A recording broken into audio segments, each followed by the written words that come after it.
स्वागत है दोस्तों। हिंदी साहित्य का आज अंतिम प्रैक्टिस सेट बीपीएससी परीक्षा के लिए हम लेकर के आए हैं और इसमें चुनिंदा 20 प्रश्नों का संग्रह है जिससे आपकी प्रैक्टिस और साथ साथ रिवीजन दोनों हो सकेगा। तो शुरुआत करते हैं। पहला प्रश्न है, कला और बूढ़ा चांद किस विधा की रचना है? ऑप्शन है संस्मरण, उपन्यास, काव्य, निबंध। तो इसका जो सही उत्तर होगा वह होगा काव्य। कला और बूढ़ा चांद सुमित्रा नंदन पंत जी का काव्य संग्रह है। अगला प्रश्न है, उक्त व्यक्ति प्रकरण के रचयिता कौन है?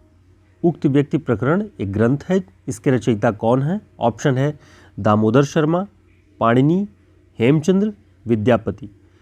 तो इसका जो सही उत्तर होगा दामोदर शर्मा। दामोदर शर्मा जी की रचना है उक्त व्यक्ति प्रकरण। अगला प्रश्न है, पेरिप्सूस के लेखक कौन है? पेरिप्सूस एक रचना है, इसके लेखक कौन है? ड्राइडन, अरस्तू, मैथ्यू आर्नल्ड, लॉन्जाइनस। तो इसका सही उत्तर होगा लॉन्जाइनस। ये काव्यशास्त्र का एक बड़ा ही महत्वपूर्ण सिद्धांत देते हैं लॉन्जाइनस, उदात्तता का सिद्धांत, और उसी के संदर्भ में ये पुस्तक पेरिप्सूस इनकी बहुत प्रसिद्ध है। अंतर्राष्ट्रीय हिंदी दिवस कब मनाया जाता है? एक हिंदी दिवस तो आप लोग जानते होंगे 14 सितंबर को मनाया जाता है, लेकिन अंतर्राष्ट्रीय हिंदी दिवस कब मनाया जाता है? ऑप्शन है 2 अक्टूबर, 5 सितंबर, 14 सितंबर, 10 जनवरी। तो इसका सही उत्तर होगा 10 जनवरी। अंतर्राष्ट्रीय इंटरनेशनल जो हिंदी दिवस मनाया जाता है अंतर्राष्ट्रीय स्तर पर, वह 10 जनवरी को। अगला प्रश्न है, रासपंचाध्यायी की रचना किसने की है? रासपंचाध्यायी किसकी रचना है? ऑप्शन है नंददास, चतुर्भुजदास, कृष्णदास, परमानंदास। तो इसका सही उत्तर है नंददास। रासपंचाध्यायी नंददास जी की रचना है। अगला प्रश्न है, साकेत में कुल कितने सर्ग हैं? साकेत मैथिली शरण गुप्त जी की रचना है, इसमें कितने सर्ग हैं? ऑप्शन है 15, 11, 12 और 7। तो इसका सही उत्तर होगा 12। साकेत में कुल 12 सर्ग हैं। इसका 9वां सर्ग बहुत प्रसिद्ध है, जो कि अब तक हम पढ़ते आए हैं, चित्रकूट की सभा का, उसे ध्यान रखिएगा। पंत जी की किस रचना को छायावाद का मैनिफेस्टो कहा जाता है? पंत जी की कौन सी रचना है जिसे छायावाद का मैनिफेस्टो कहा जाता है? ऑप्शन है गुंजन, पल्लव, ग्राम्या, लोकायतन। इसका सही उत्तर है पल्लव। पल्लव को छायावाद का मैनिफेस्टो कहा जाता है। रामचंद्र शुक्ल जी ने पहला मौलिक नाटक किसे माना है? पहला मौलिक उपन्यास किसे माना है? ऑप्शन है परीक्षा गुरु, रहस्य कथा, नूतन ब्रह्मचारी, 100 अजान एक सुजान। तो इसका जो सही उत्तर है वह है परीक्षा गुरु। परीक्षा गुरु उपन्यास को उन्होंने हिंदी का पहला मौलिक उपन्यास माना है। लाला श्रीनिवास दास की रचना है परीक्षा गुरु। अगला प्रश्न है, निम्न में से किस विद्वान ने भारतीय लोक साहित्य के क्षेत्र में काम नहीं किया है? ऑप्शन है कृष्णदेव उपाध्याय, देवेंद्र सत्यार्थी, रामचंद्र शुक्ल, रामनरेश त्रिपाठी।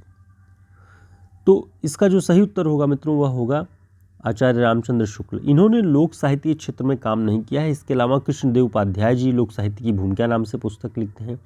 देवेंद्र सत्यार्थी जी ने लोक साहित्य के क्षेत्र में काम किया है और ग्राम्य गीतों का संकलन रामनरेश त्रिपाठी जी ने किया हुआ है। इस तरह ये तीनों लोक साहित्य के क्षेत्र में काम करते हैं, लेकिन शुक्ल जी का इस क्षेत्र में काम नहीं मिलता है।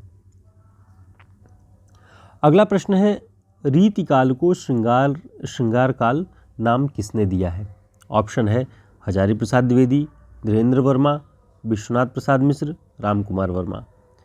तो इसका जो सही उत्तर है वह है विश्वनाथ प्रसाद मिश्र। रीतिकाल को श्रृंगार काल कहते हैं ये। अगला प्रश्न है, तुलसी की भक्ति किस प्रकार की है? सख्य भाव, दास्य भाव, माधुर्य भाव, वात्सल्य भाव। तो इसका जो सही उत्तर होगा वह है दास्य भाव। तुलसी की भक्ति दास्य भाव की है। और हमने मीरा के संदर्भ में बात किया था कि मीरा की जो भक्ति वो माधुर्य भाव की है। अगला प्रश्न है, आत्मजयी किसकी रचना है? आत्मजयी काव्य संग्रह है, यह किसका है? ऑप्शन है धर्मवीर भारती, अज्ञेय, कुंवर नारायण, नरेश मेहता। तो इसका सही उत्तर होगा कुंवर नारायण।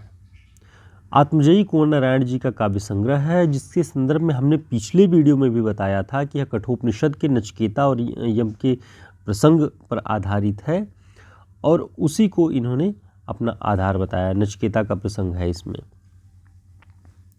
गुड़िया भीतर गुड़िया किस विधा की रचना है? ऑप्शन है उपन्यास, आत्मकथा, जीवनी, कहानी। तो गुड़िया भीतर गुड़िया आत्मकथा है। किसकी? मैत्रेयी पुष्पा जी की। कस्तूरी कुंडल बसे और गुड़िया भीतर गुड़िया, ये दोनों दो खंडों की आत्मकथा है मैत्रेयी पुष्पा जी की, ध्यान रखिएगा। भरत मुनि ने रस के कितने भेद बताए हैं? ऑप्शन है 9, 7, 5, 8। तो इसका जो सही उत्तर होगा वह होगा 8। भरत मुनि ने रस के 8 भेद बताए हैं। अगला प्रश्न है, हिंदी नवरत्न और मिश्र बंधु विनोद, इन दोनों रचनाओं के, दोनों ग्रंथों के लेखक कौन हैं? ऑप्शन है शिव सिंह सेंगर, वियोगी हरि, जगदीश गुप्त, मिश्र बंधु। तो इसका सही उत्तर है मिश्र बंधु। हिंदी नवरत्न और मिश्र बंधु विनोद, इन दोनों के लेखक मिश्र बंधु हैं। अगला प्रश्न है, निम्नलिखित में से कौन सी रचना मीराबाई द्वारा नहीं की गई है? ऑप्शन है गीत गोविंद की टीका, राग सोरठा, प्रेम वाटिका, नरसी जी का मायरा। तो इसका सही उत्तर है प्रेम वाटिका। प्रेम वाटिका मीरा जी की रचना नहीं है। गीत गोविंद की टीका मीरा की रचना है, राग सोरठा के पद उनकी रचना है, और नरसी जी का मायरा, नरसी जी का मायरा को नरसिंह जी का मायरा जो बोलते हैं वो, ये तीनों रचनाएं मीराबाई की हैं। अगला प्रश्न है, अष्टछाप की प्रतिष्ठा करने वाले आचार्य कौन है?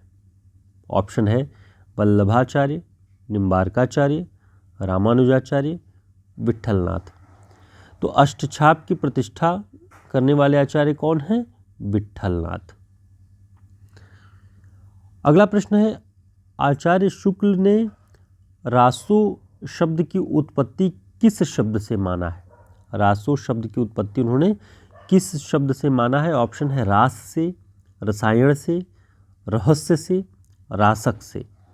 तो इसका सही उत्तर है रसायन से। आचार्य शुक्ल कहते हैं कि रसायन शब्द से रासो शब्द की उत्पत्ति हुई है।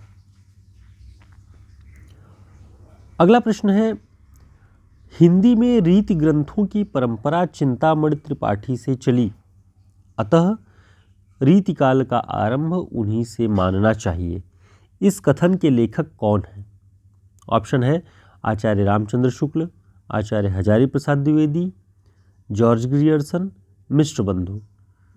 तो इसका सही उत्तर क्या होगा? इसका सही उत्तर होगा आचार्य रामचंद्र शुक्ल। आचार्य रामचंद्र शुक्ल जी कहते हैं कि रीति ग्रंथों की परंपरा चिंतामणि त्रिपाठी से चली। तो जब भी यह प्रश्न में आए कि रीतिकाल या रीति ग्रंथों की परंपरा की शुरुआत चिंतामणि त्रिपाठी से कौन मानता है? शुक्ल जी।